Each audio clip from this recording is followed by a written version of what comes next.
बहू अंजलि आ रही है, इस बार तुम मायके मत जाना। उसे 7वां महीना चल रहा है, वह डिलीवरी के बाद ही यहाँ से जाएगी। सास मोहिनी जी ने उत्साहित होते हुए कहा। सुनकर बहू राधिका के हाथ काम करते करते रुक गए। अंजलि का नाम सुनते ही तो वैसे ही उसका मन कसैला हो जाता था और अब 3-4 महीने यहाँ रुकने आ रही है, वह भी डिलीवरी के लिए। आखिर क्या सोचकर यहाँ आ रही है कि उसकी भाभी उसकी सेवा करेगी, क्योंकि सासू माँ से तो काम होता नहीं था। राधिका के चेहरे पर बदलते हुए भाव को देखकर मोहिनी जी ने कहा, बहू मैं मानती हूँ कि तेरा अंजलि की तरफ से मन खट्टा है, पर वह इस घर की बेटी है, यहाँ नहीं आएगी तो कहाँ जाएगी। इससे पहले कि राधिका कुछ कहती, उसकी बेटी परी रो पड़ी। इसलिए वह उसे संभालने के लिए अपने कमरे में आ गई और अपनी 1 साल की बेटी परी को गोद में लेकर चुप कराने लगी।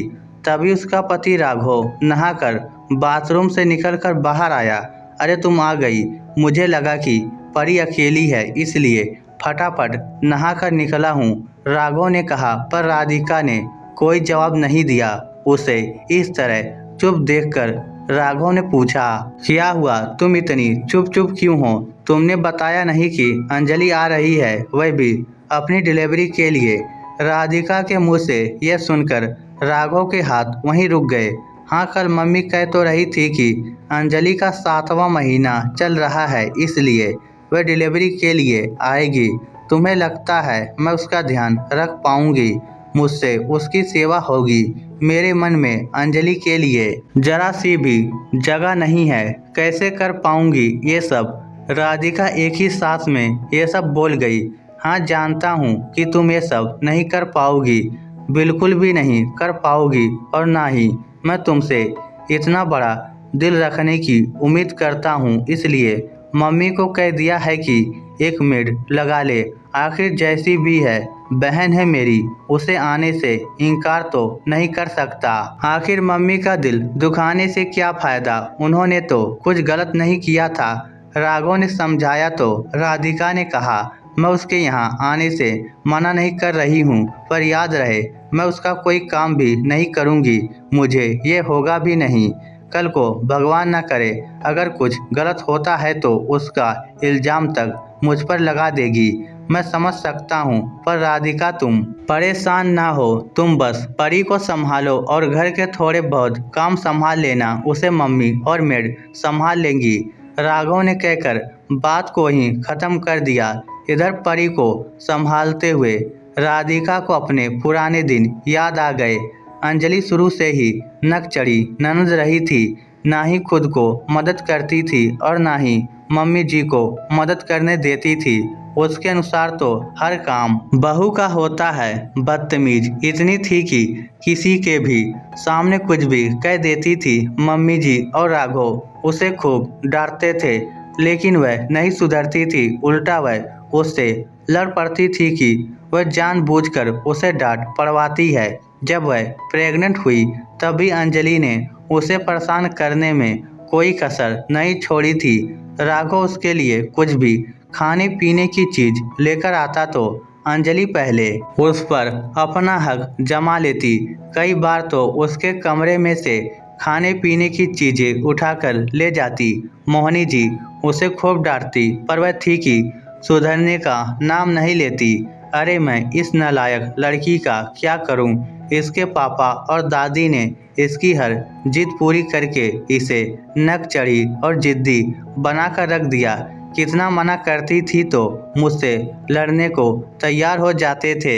हमारी बेटी को कुछ नहीं कहोगी, पर अब वह दोनों चले गए और इसे बिगाड़ कर मेरे माथे छोड़ गए। लेकिन जब राधिका को 7वां महीना चल रहा था तब उन दिनों मोहिनी जी के बड़े भाई की मृत्यु हो गई।